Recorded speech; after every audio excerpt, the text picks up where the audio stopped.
बिस्मिल्लाहिर्रहमानिर्रहीम। अस्सलाम वालेकुम। मैं हूं गुलफाम चौधरी। आप देख रहे हैं मेरा फेसबुक पेज और यूट्यूब चैनल।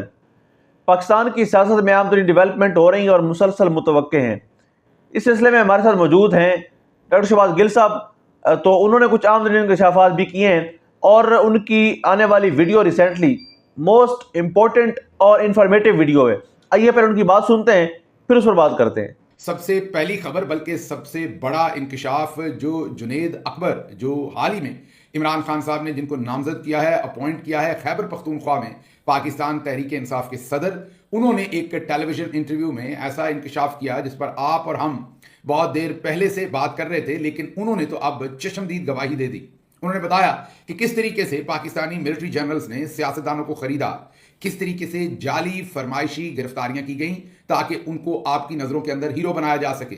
आपको भी कई दफ़ा बड़ी तशवीश होती है कि एक लंदन के मौसम की तरह एक हफ्ता आप किसी को हीरो समझते हैं और अगले हफ्ते वो जीरो होता है। कोई बीमार हो जाता है तो किसी को कोई और मसला हो जाता है। यकायक इतने बहादुर नजर आने वाले लोगों को होता क्या है? इस सब राज से पर्दा उठाया है जुनेद अकबर ने, जो कि इन सब चीजों के बिल्कुल दरमियान में खड़े थे। जी हां, वो बिल्कुल चश्मदीद गवाह भी हैं और उन पर बीती भी है। आप सबको पता है कि जब 8 फरवरी के इलेक्शन और उससे पहले 9 मई के बाद जिन चंद लोगों ने अजियतें बर्दाश्त की या बहुत ज्यादा अजियतें बर्दाश्त की, उनमें से एक जुनेद अकबर भी हैं। याद कीजिए इन्हें जिस तरह से हवालातों में बंद किया गया, बगैर किसी चटाई के सर्द हवालातों के अंदर रखने की कोशिश की गई, वो तमाम चीज़ें इनके साथ जो हो चुकी हैं वो आप फुटेज में, तस्वीर में देख चुके हैं। अब वही जुनेद अकबर जो है वो टेलीविजन पर आकर बता रहे हैं कि किस तरीके से उनके ऊपर इस बात का इंकशाफ हुआ कि ये जाली गिरफ्तारियां की जाती हैं ताकि लोगों को हीरो बनाया जा सके।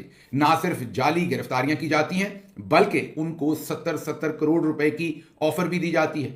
आप पैसे ले लें, सिर्फ इतना ही नहीं, साथ यूएई के गोल्डन वीजा की ऑफर भी दी जाती है। अब यहां पर यह बहुत ही संगीन सूरत हाल है। गौर कीजिए कि हमारी जो मिलिट्री स्टैब्लिशमेंट है वो यूएई के वीजे भी साथ ऑफर कर रही है, 70-70 करोड़ रुपया भी ऑफर कर रही है कि आपने सिर्फ 26वीं तरमीम में जाली झूठे तरीके से वोट देनी है। अगर आपके वोट की जरूरत पड़ी तो पूरा 70 दिया जाएगा, अगर वोट की जरूरत ना पड़ी तो थोड़े से पैसे कम दिए जाएंगे। आपने सिर्फ रिजर्व के तौर पर पीछे रहना है। आपको याद होगा हम ही ने आपके सामने खबर दी थी कि रिजर्व के तौर पर भी 4 से 5 लोगों को लाकर ऊपर जो स्पीकर का चैम्बर था उसके अंदर या प्रेसिडेंट का चैम्बर ऐवान सदर के रास्ते लाकर उन्हें असेंबली के ऊपर वाले हिस्से में 4 लोगों को बिठाया गया था। हमने आपके सामने नाम भी रखे थे और वो पूरी खबर रखी थी। अब उसी खबर से मिलते जुलते इंकशाफात जो हैं वो जुनेद अकबर कर रहे हैं और बता रहे हैं कि जनरल्स ने लोगों की वफादारियां खरीदने के लिए हर तरह की ऑफर दी। ये ऑफर दी सबसे पहले कि आपको हम जाली झूठे तरीके से गिरफ्तार करेंगे। ये भी ऑफर दी कि कोई ऐसा इंजेक्शन लगा देंगे जिससे आप ये प्रिटेंड कर सकेंगे या आपको असल में ही लोगों की पहचान भूल जाएगी, या वो इंजेक्शन आपके किसी और करीबी बंदे को लगा देंगे ताकि आप टेलीविजन पर उसे दिखाकर ड्रामा कर सकें। आपकी गिरफ्तारी करेंगे, नकाबपोश लोग आपको सबके सामने खींचेंगे, धक्के मारेंगे, उठा के लेके जाएंगे और फिर उसके बाद सब कुछ ठीक हो जाएगा। जैसे ही आप लोगों की आंखों से परे उतरे होंगे तो वो नकाबपोश लोग आपके अपने ही होंगे। मतलब भेजे तो वो चौधरी निजामुद्दीन के होंगे लेकिन वो आपकी टेक केयर करेंगे। 70 करोड़ भी मिलेंगे, दुबई का गोल्डन वीजा भी मिलेगा।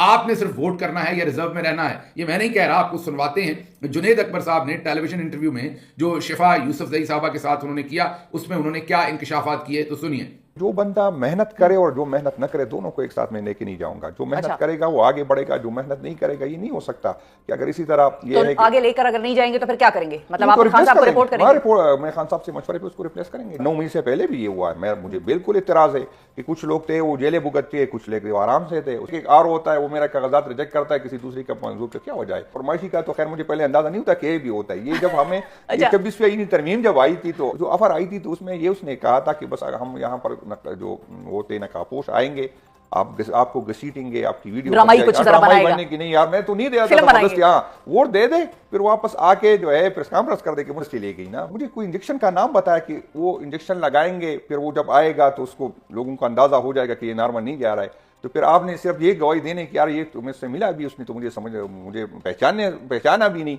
ये तो अपने हवास में नहीं था, बस सिर्फ वोट डाले फिर बाद में जो करना है कहना है कह ले। स्टैंड बाय देते उसकी पैसे कम में लेते, जिसने वोट डाला उसको ज्यादा थे। मुख्तलिफ ऑफर थी, ये तक इतनी ऑफर आई फिर मुझे अंदाजा हुआ कि ये भी होता है ना। तो इस तरह कुछ चीजें थी, तो मैंने ये कहा कि मैं जजा सजा लाऊंगा पार्टी में। सुन लिया आपने।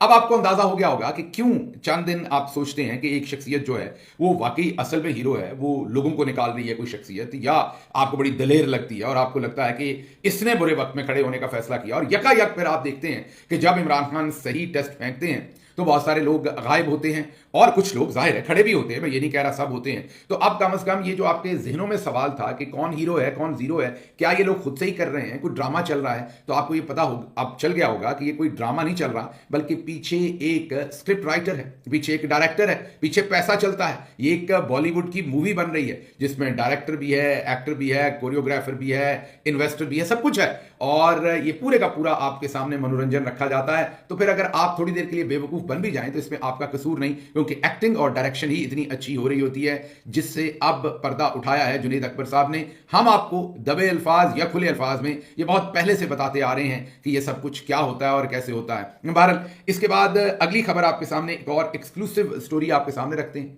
वो एक्सक्लूसिव स्टोरी ये है कि एक बहुत ही अहम शख्सियत ने सोशल मीडिया के लोगों से चंद दिन पहले मुलाकात की है, और उस मुलाकात में तमाम जिम्मेदारी जो कुछ भी अभी तक हुआ है वो बुशरा बीबी के ऊपर डालने की कोशिश की गई है। कुछ जिम्मेदारी अलीमा खानम साहबा पे डाली गई है कि ये उनका कसूर है, और ज्यादातर जिम्मेदारी जो है वो बुशरा बीबी पे डाली गई है कि ये जो कुछ भी हुआ है पिछले दिनों तहरीक इंसाफ के जो एहतजाज हुए हैं, या इमरान खान साहब के जो खत लिखे गए हैं, या जो डी चौक पे हुआ है, इस सब की जिम्मेदारी जो है वो बुशरा बीबी पर खुसूसी तौर पर और अमूमी तौर पर अलीमा खानम साहबा पर डाली गई है। अलीमा खानम साहबा पर यह जिम्मेदारी डाली गई है कि जो इमरान खान अंदर से कहते हैं वो बाहर आके बता देती हैं, और बाहर से सारा सच जो उनको नहीं बताना चाहिए वो जाकर अंदर इमरान खान साहब को बताया जाता है। और इमरान खान साहब क्योंकि जेल में हैं, वो बहुत सारे पॉलिटिकल मामलात को बाहर देख नहीं पा रहे, समझ नहीं पा रहे, तो अलीमा खानम साहबा जो मैसेज देती हैं उससे फिर बड़ी सख्त अंदर से रिस्पॉन्स आता है। तो मतलब ये कि किसी शख्सियत ने अपनी जिम्मेदारी खत्म करके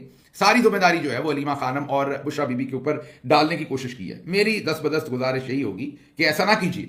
आपको अगर कोई गिला है अलीमा खानम साहबा से या बुशरा बीबी से, तो जाके इमरान खान साहब से बात कीजिए और उनको ये सारी बात बताइए, वो फैसला कर लेंगे कि किसका कसूर है या किसका नहीं है। लेकिन जब आप सोशल मीडिया के लोगों से मिलकर ऐसी बात करेंगे तो इवेंचुअली वो बात जो है वो हम तक भी आएगी, और फिर हम आप तक रखेंगे।